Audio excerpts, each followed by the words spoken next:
Hey folks, just a quick heads up that all episodes of the Film Nuts podcast contain heavy spoilers and some strong language. Nothing too crazy, but make sure there's no one with sensitive ears too close by. And if you like what you hear today, please consider becoming a patron of the show. You can find links to that page in the show notes, or you can visit patreon.com/filmnuts. Okay, anyway, please enjoy the show, and thank you so much for listening. I just kept thinking, Tom was right. No. Yeah, I did. I did.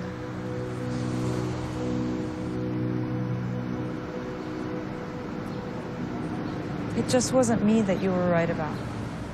It's kind of reminiscent of when you have the butterflies, when you're still trying to find the person that you're going to love. And that feeling felt really good. The bouncing back and forth, showing the same scenes, but on one scene, when you see it the first time, everything's real giddy and happy, and then next time you see it, it's real down and depressing, and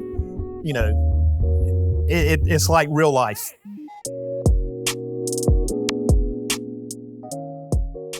Hi, I'm Taylor, and welcome back to the Film Nuts podcast.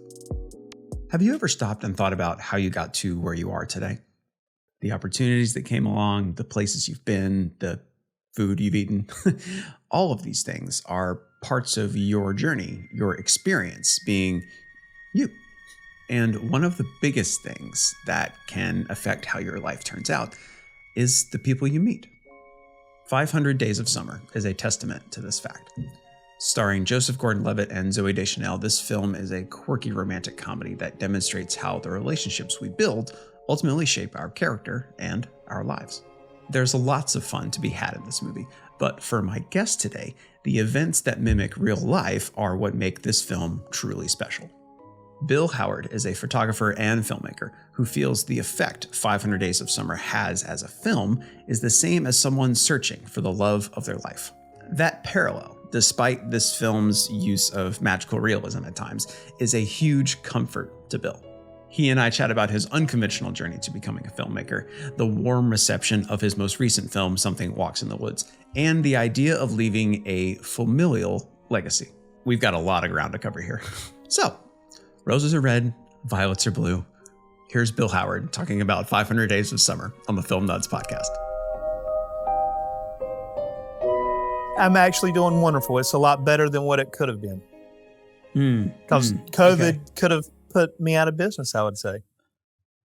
Yeah, because correct me if I'm wrong, like a lot of your work in the past for a long time has been like event oriented. Is that kind of right? I do commercial, corporate, real estate, and of course sports, which is how you and I met.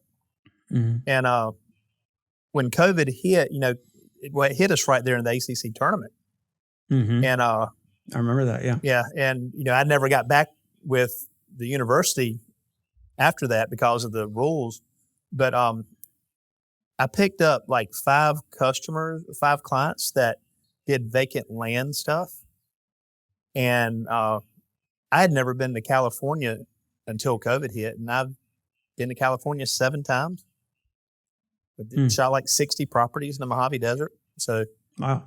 Yeah, a whole lot different. And then, of course, some of the dead time got me thinking about getting into filmmaking, which is, kind of a little bit while we're here now to discuss films too. But, because I was basically a stills photographer. Video never crossed my mind. Well, why did it cross your mind? Because since I was traveling the country so much once COVID hit, and I got to see places that I never would have seen before. If I'd had a 9-to-5 clock in, clock out job, I'd have never been able to travel like I did. And I got into time lapses. And so initially my filmmaking was based on I wanted to be a time lapser. I wanted to do those type of films. And I upgraded my equipment to where I could do 8K time lapses and that type thing, because I was thinking, we're starting to get 8K TVs now. You get in early, then your stuff's out there, and then it just kept evolving. Well, how did it keep evolving? Like you did a time lapse, and then from there you're like, oh, let me put more than one time lapse together, or like what was how did the train get rolling? Yeah, I really like Michael Shainblum and his time lapses. I'm not familiar with And I him. started doing some stuff trying to. I won't as good as he is as far as combining everything, but I did sell a lot of stock footage from time lapses. But in October 2 years ago, I had a guy approach me about doing about being the cinematographer for a short film. And I read the script. Script was okay. It wasn't a bad script. It was a horror short. And I ended up co-producing, co-directing, and editing it as well.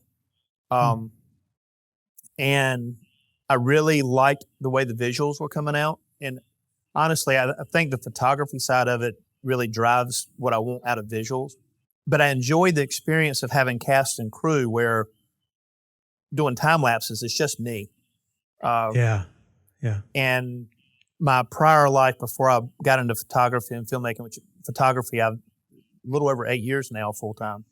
But before that, I was a manager, a director, not a director of films, but in automotive service. And so it gave me that management experience, logistics experience again, and I enjoyed that. For 10 years, I wrote an outdoors column for multiple newspapers here in North Carolina and South Carolina.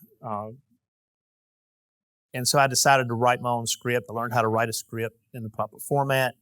And instead of doing short films, I was like, all a short film is just scenes, and that's all a feature film is. I just need more scenes for the feature film.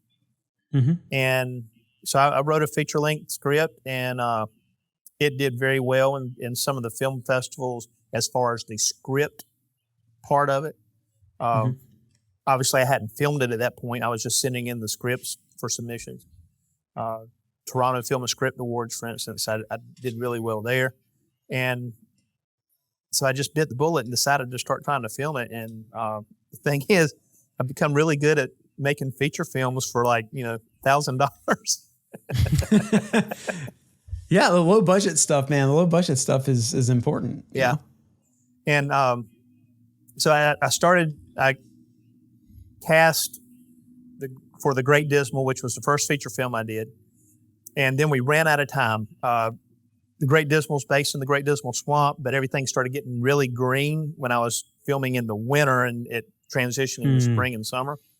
So we had to pause the film, and we would continue it when the winter came. And while that was happening, I started thinking about distribution. And there was a film series, I don't know if you've ever heard of it, the Blackwell Ghost. And he's got 7 of them out now. And I kind of studied what he did business-wise. And so I wrote a script called Something Walks in the Woods. I did some marketing through like TikTok and YouTube shorts and Facebook and Instagram shorts. And because I was forcing this being real about this little figure that walks across the edge of the woods. And so I wrote that, filmed it. I probably got 4 days total filming in it. Most of the filming came for the cameos I had during the end credits. But I did it for $350, got it on Tubi. It's hit most popular horror as #1 and documentary is #1 several times on Tubi. And so how did it end up as a documentary? I got a question about that one, man.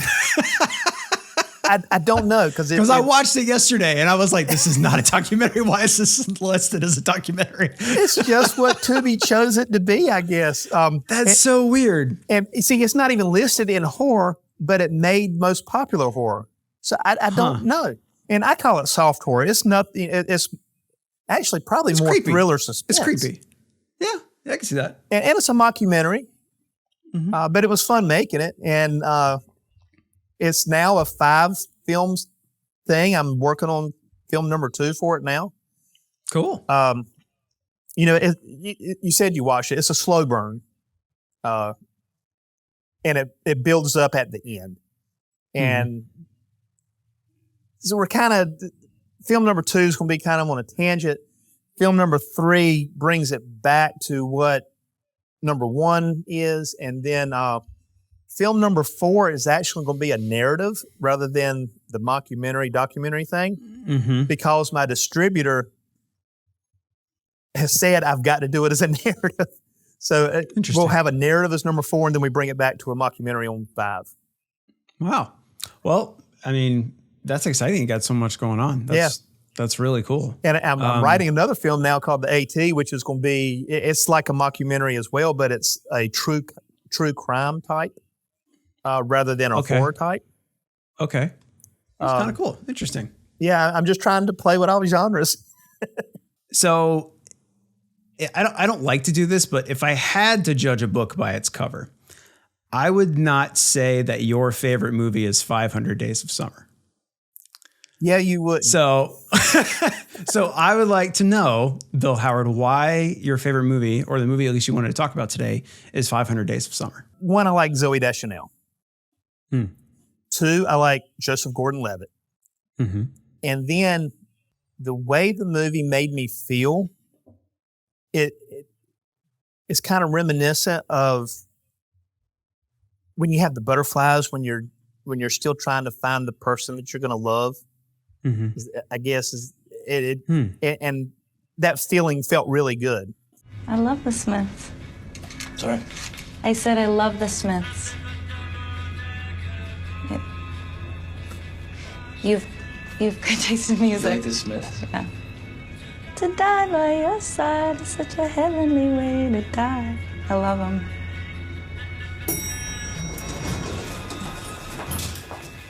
Holy shit. I also loved the way it was written and performed on screen. The bouncing back and forth, showing the same scenes, but on one scene, when you see it the first time, everything's real giddy and happy, and then the next time you see it, it's real down and depressing, and it's like real life. Does that make sense? I see what you're saying. Yeah, I see what you're saying. When did you first see it? What was that experience like? Do you remember? I didn't go to the theaters to see it. I saw it on DVD the first time. See, COVID really messes with timing. I can't remember if I got it from Blockbuster or Redbox.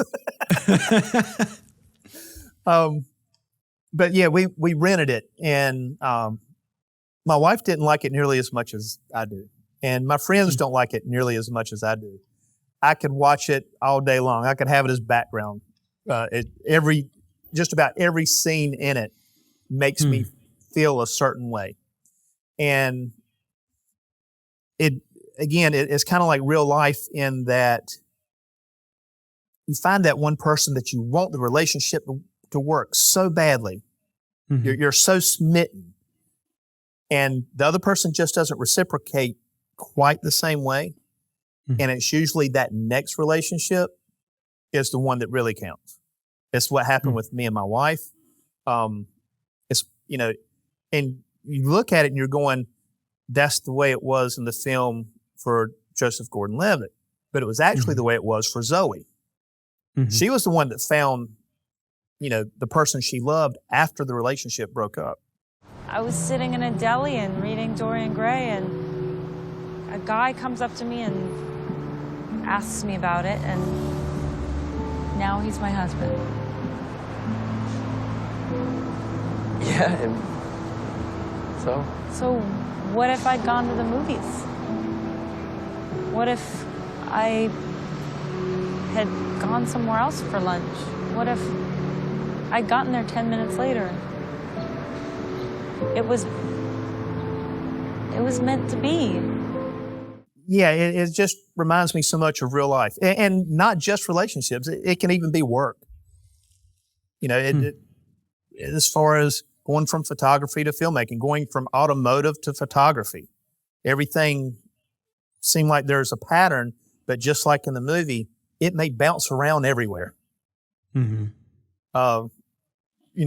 bounced around from day 1 to day 30 to day 500 back to day 10, stuff like that, where in real life, you have these up and downs. I played with photography a little bit when I was in automotive. Got into it much later and went full time with it. It's all got its place. That makes sense. Yeah, no, I get it. I think one of the things that that this movie is known for and sometimes applauded for is kind of, in a ways, being a romantic comedy, but not being about the romance. It just serves as kind of a vehicle for those individuals to discover the thing that they're, meant to be around. I think they play around with destiny and fate in this movie.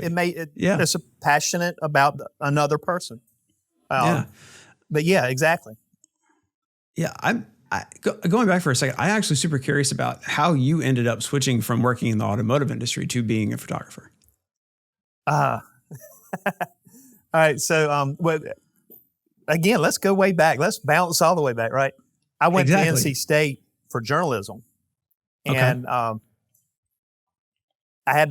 left school before I graduated, and first I ran a restaurant, and then I ran a heat and air company, and then I got into automotive, and I was on automotive for 20 years. And so were you bouncing around for just like try and pay the bills? Were you following whims? Like what was that journey? I got engaged when I was, actually I didn't get, I met my wife when I was at the restaurant. She was a frequent customer. Okay. And I wanted to ask her to marry me, but I was working 6 days a week at the restaurant, weird hours. So that's how I got in with the heat and air company. One of my customers owned a heat and air company, and he asked if I would run their light commercial division, which I did. I ran it up until our first born. And once that happened, that's how I got into automotive. I just had to get a change of careers with that. Automotive's good money. And even if you decide to leave, you can always find somewhere else in automotive to go. There's always a job opening that has good money. And so, 20 years, everything from Jiffy Lube to mostly General Motors dealerships. The final 5 years of automotive, or maybe 4 years of automotive, I started writing an outdoors column for the newspapers, and that expanded up to about 16 newspapers that were carrying the column each week. So that was good side money, and it also allowed me to go hunt and fish and hike and camp and do stuff like that too, and get paid for it. I got a camera because I was starting to get magazine covers and doing freelance for magazines as well, and I needed something more than a cell phone for my photos. To go with my stories. And so I got a camera, Nikon D3300, and that got me into the photography side. We had a really good month at the dealership in the service and parts, and they redid my contract, and it wasn't favorable. And so I landed a gig to shoot dressage. On a weekend, and 6 weeks after that first paid gig, I went full time. Wow. Yeah. I took a vacation to go shoot some commercial stuff for a self-storage facility throughout North and South Carolina. And so that gave me the money for when I would quit that I had as backup. I did not want to do weddings. I was doing everything I could to stay away from weddings, and I think I've averaged maybe one every 18 months. So, yeah, I mean, it's just a wild journey to hear. I mean, anybody that goes through those shifts to try and, even if you're not trying to end up somewhere, you end up somewhere. Right. Like you end up somewhere where you maybe didn't even start. For this movie, this was directed by Mark Webb. It was his first movie that he made feature length. He'd done a crazy amount of music videos. I think I read he made over 100. And in my mind, I'm thinking like, would I use that number as like a reason to then do something bigger? But for you, with the project that you've been working on, like you mentioned earlier, you've always kind of like you decided to, at one point you decided to put multiple pictures together to make a movie. Do you think there's any part of you that thought that you were ready to make that move? No. I mean, I created a YouTube channel to kind of cover my landscape and sports photography. Mm-hmm. So I was getting more and more comfortable in front of the camera. And again, because of the photography side, I knew what kind of visuals I wanted. And yeah, I never thought for sure that I wanted to do video. I played with it. I liked Ben Horn and Thomas Heaton for landscape photography. And I really tried to model some YouTube stuff out of that, but I just wasn't really good at it. I didn't understand how to put the story together. And once I was able to start scripting things, it became a whole lot easier to put these stories together. So sorry for the interruption, but I will be brief. I am so grateful that you decided to listen to the Film Nuts podcast today. If you are enjoying what you're hearing, please consider supporting the show on Patreon. With a small monthly amount, you can get access to behind-the-scenes goodies, early access to full episodes, and you can vote on what movie we watch the first Monday of every month on the Nut House Discord. The Nut House itself is free to join and is full of other film and TV lovers, so you'll fit right in. You can check out info on all these things in the show notes. And if all of this sounds like a bit too much, that's totally okay. But if you want to keep up to date on all of our episodes, please be sure and subscribe on your favorite platform of choice. And if you're listening on Apple Podcasts, go ahead and leave a rating and review so we can get in front of other awesome people like yourself. Okay, enough of me rambling. Back to the good stuff. What you've been working on specifically within kind of the artistic side of things, whether it's photography, videography, TV, film, what have you, I think of stuff like that as making something, building something, kind of in some aspect creating a legacy. And when I'm watching 500 Days of Summer, I'm looking at Tom's character and it's not the main focus, but the fact that you learn that he's an architect and that he wants to be an architect, and he's currently writing for a greeting card company. So Tom, what is it that you do? I write greeting cards. Tom could be a really great architect if he wanted to be. That's unusual. I mean, what made you go from one to the other? I guess I just figured, why make something disposable like a building when you can make something that lasts forever, like a greeting card? One thing works with building buildings that last hundreds of years. The other is a piece of paper that gets thrown out. And he also is very concerned about building a relationship with someone. So is there any part of you that kind of connects with that drive to make things that outlast you? Absolutely. This whole filmmaking side of it is really, the legacy build. I want to have good stories. I want something that people can watch. I'm not going to have, obviously, I'm not going to put out the best movie there is for $1,000 or $350. I'm mostly shooting these myself. Even when we had cast and crew for The Tramping Ground, which was that short I was telling you about, I was the audio guy, I was the light guy, I was the film guy. Yeah. I had the life of low budget. Yeah, I had a co-director, and basically he held stuff while I shot. That's basically what it was. It really is about legacy. It's something that maybe my grandkids can, my kids will tell their kids, hey, you got to see this crazy crap that your granddad used to do. So your idea of anything legacy oriented is very direct within the family. Like, look at what your granddad did, not like 100 years from now, here's a filmmaker, Bill Howard. Like, right. Is that kind of where your focus is? I'm not trying to be Alfred Hitchcock. Going back to like the outdoors column, my outdoors columns, they weren't about fishing and hunting reports. It wasn't about, hey, the trout are now running. That's not what it was about. They were stories each and every week for 520 weeks because I stopped. I stopped it on the 10-year anniversary. It was about reminiscing and talking about going hunting with my dad and my granddad, going fishing with my dad and my granddad, that type thing.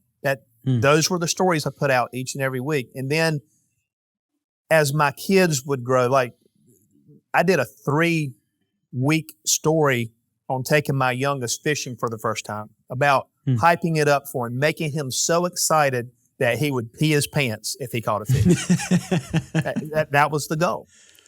And honestly, we're talking about the legacy. I've got great photos with me and my kids doing things like that I probably wouldn't have had otherwise. I mean, even my 2 oldest kids both had state records. It's neat. It's conversation pieces, right? Yeah, that's cool. But yeah, it's very much legacy oriented. And, like you were saying with Tom, especially with the architecture side, it's not just him building a legacy and trying to find that relationship that's solid. He's he wants to build not just a relationship. He wants to build his surroundings. When he's sitting on the park bench talking about, the parking lot needs to go. It should have been this, There's a lot of beautiful stuff here too, though. I don't know. Just wish people would notice it more. If it were me, then. If it were you, what? I don't know. Like I'd make them notice. How would you make them notice? I don't know. I mean, there's a lot of different stuff you could do. Show me. Please, I don't know anything about architecture. You want me to draw you something? Yeah. I don't have any paper. Well, use my arm. Please, I need a tattoo. He's designing his utopia.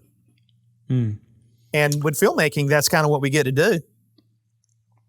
Yeah, I think with that lens too, it comes to mind that that Tom's,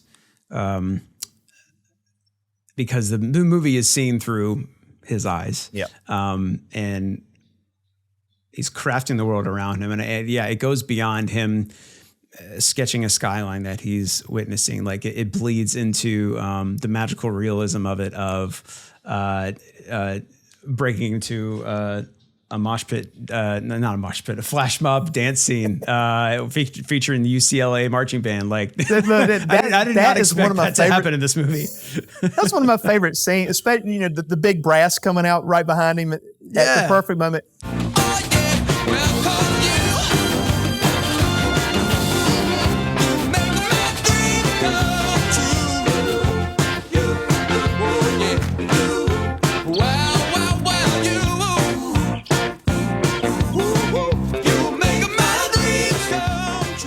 Speaking of favorite scenes, do you have a favorite moment or a favorite scene other than that one from this movie? That's the thing about that. That's why I said I like this movie so much, because every scene is so great. The tearjerker is the part where, he's going in for the interview at the end, and he comes back out and he asks the lady's name, and she says Autumn. Hey. You again? Yeah. I was just wondering if maybe after this, if you want to get some coffee or something. I'm sorry. I'm sort of supposed to meet someone after this. Okay.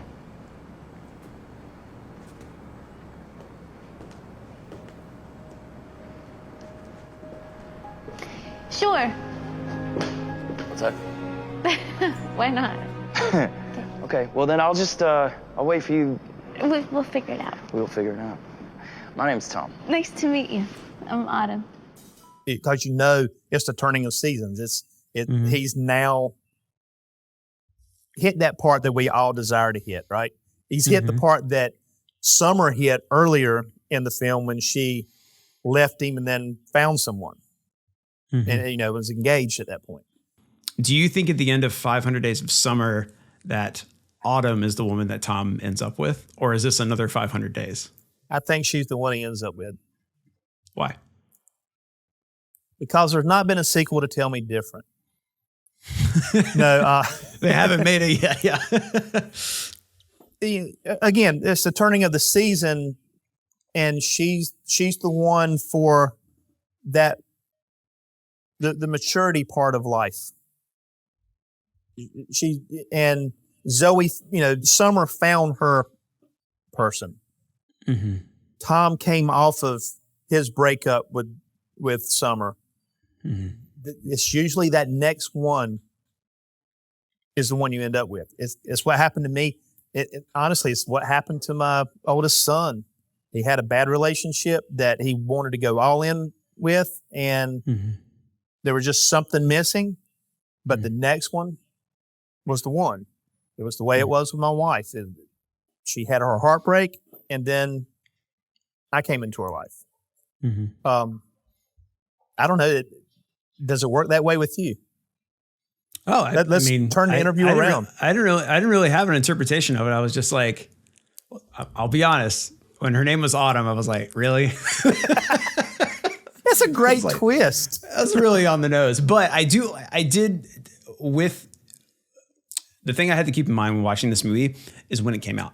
So coming out in 2009, it feels very much like a 2009 movie in the way that around that, the era from like, probably that, I wouldn't say that whole decade, but the majority of that decade is very focused on it's quirky comedy. It's normcore. The way this film looks, like it's super beige and tan and brown and muted. But it's contrasted with quirkiness, magical realism. So 2023 me rolled my eyes. 2009 me would have been like, oh, like I think that's probably what would have happened if I had watched this when it did come out. And I did appreciate the fact that the day ticker went back down to 1, so you could interpret it either way, I think. Yeah. Did you have you shown this movie to your son who got his heart broken? I've tried to get everybody in my family to watch this movie. I've joked on Facebook about how the greatest movie ever is 500 Days of Summer, and I'll usually get a lot of people that tell me how wrong I am. Well, they just don't have a heart, apparently. Exactly. They're cold-hearted. They're very bad people. Maybe their next person will make them realize that 500 Days is great. Maybe so. Yeah, all they need is to get their heart broken. Exactly. But yeah, I don't know. Sometimes you go into a film and you study everything about the film. But there's movies you want to go in there and just enjoy. And that was what 500 Days of Summer did for me. Everything about it was fun. I mean, the CGI or not the CGI, but the effect of adding Han Solo on the TV. It's cheesy. Yeah. But it was fun. Yeah, it's fun. The animated bird on his shoulder during that scene. It was cheesy, but it was fun. Mm-hmm. When the band came out with the big brass, if you did not smile when that happens, then you do not have a heart. Then if you don't get dejected when that elevator opens up and his head's hanging down and he's ragged because of the breakup, I mean, you're not following it for fun. You're following it for something else. Again, I know it's mostly in the writing. Not only the skipping of the days, going back and forth, and they're not real flashbacks because of the way the film is done, but the parts where you had people just narrating in front of the camera. I think technically the girl of my dreams would probably have like a really bodacious rack, maybe different hair. Probably, she'd probably be a little more into sports, but truthfully, Robin's better than the girl of my dreams. She's real. All of that just hits home for me anyway. I just thought it was brilliant the way that they had the little narrations here and there throughout. Yeah. In what way did that hit home for you? They were narrating life, breaking the fourth wall with it. and they're talking to the viewer, and it makes sense. It's something that not everybody's lived it, I'm sure, but I've lived it. My wife's lived it. I can see my kids living the same experiences that they're talking about. Is that why, for some of the movies you're working on, there is this sense of reality to it? I mean, you're working on stuff that's in the paranormal and the supernatural. Some of it is doc, some of it is not, but they're all still kind of grounded in either a setting that's super recognizable or a direct to camera kind of thing. Like, is that a filmmaking technique that you think you've attached yourself to because it attaches the art to the real world? Yes. Now I'll give you a couple of things here, like the docs, the two that you can see behind me back here. For one, I'm an introvert, so it's a whole lot easier for me to film something quick by myself without other people having to direct or even talk to. Mm-hmm. And I had to get comfortable in front of the camera to do that.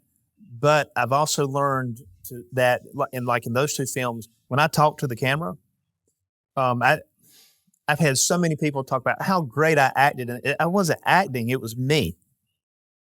I'm just using the camera as the person I'm talking to. Mm-hmm. So it's not true found footage, and found footage is got a strong following. It's a very loyal niche. Yeah. Well, found footage doesn't have to be nonfiction. Like, found footage is just it's a style. Right. It's not necessarily rooted in a particular genre. Right. And so the incredulous case of aliens, the U.S. government, and Arnie Smith, that's a true story. But I hired actors to tell the story. Mm-hmm. Now, when I say it's a true story, it's true as in it came from somebody to me. Mm-hmm.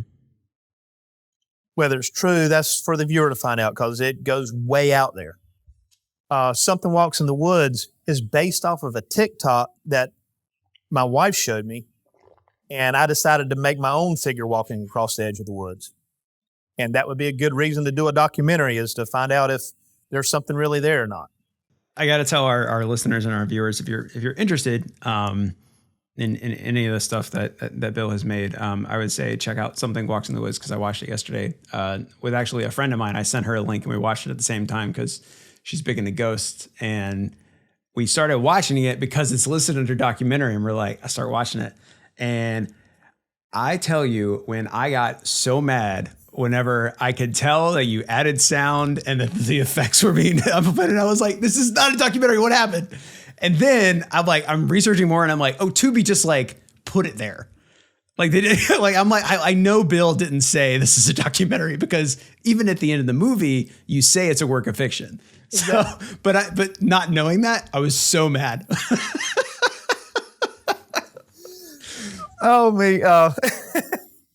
But yeah, it's interesting that the work and your, for lack of a better term, idea of this artistic success is basically what you're doing right now. I don't doubt that you would want to make bigger things, but I also completely understand and believe that the stuff you're making right now, you would just continue to make because of that legacy of whatever your grandkid is going to think of you. Yeah. I think that's a really sweet idea. I like that a lot. I mean, they'll get to know me, because I'm acting. When I'm on camera, I'm acting as myself. Now, the narratives, that's a different story. I've got one big narrative. And Taylor, if you've got $50,000 you want to invest, I'll happily add you on as an executive producer. Oh man, I will contribute in other ways. I don't have that kind of money.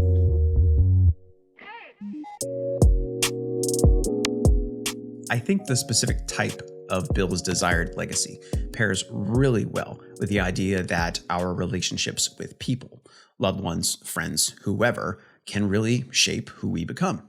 Because if our intention is to positively affect those closest to us, that will inevitably instill that same way of thinking into the next generation. And maybe, just maybe, we'll learn to accept love in all forms and set out to achieve our dreams. A huge thanks to Bill for chatting with me today, and 1,000 greeting cards worth of thank yous to you for listening. If you want to check out some of Bill's work, including links to some of the films he's made, go ahead and take a look at the show notes for all those goodies. If you enjoyed what you heard today, please go ahead and subscribe to stay up to date on all of our episodes on your favorite podcast platform of choice. And if you happen to be listening on Apple Podcast, please, it would mean so much to me to leave a rating and review. Doing that helps us get noticed by more awesome people like yourself. If you want to help the show grow and get some really cool perks in the process, please consider supporting the Film Nuts podcast on Patreon, much like our recent patrons, Rout and Jeff. Thanks for the love, guys. If you want to be cool like them, you can check out the show notes or visit patreon.com/filmnuts. Our theme this season is brought to us by The Deep End. Our artwork is designed by Madungwa Sipuhudi, and all episodes of the Film Nuts podcast are produced and edited by me, Taylor D. Adams. If you want to get in touch, you can email filmnutspodcast@gmail.com or follow us on Instagram, TikTok, and Twitter @filmnutspodcast. And don't forget to join the Nut House Discord community absolutely free by checking out the link in the show notes as well. Thank you all so much for listening today. And here's hoping your next random encounter in the elevator leads to something truly remarkable. Thanks.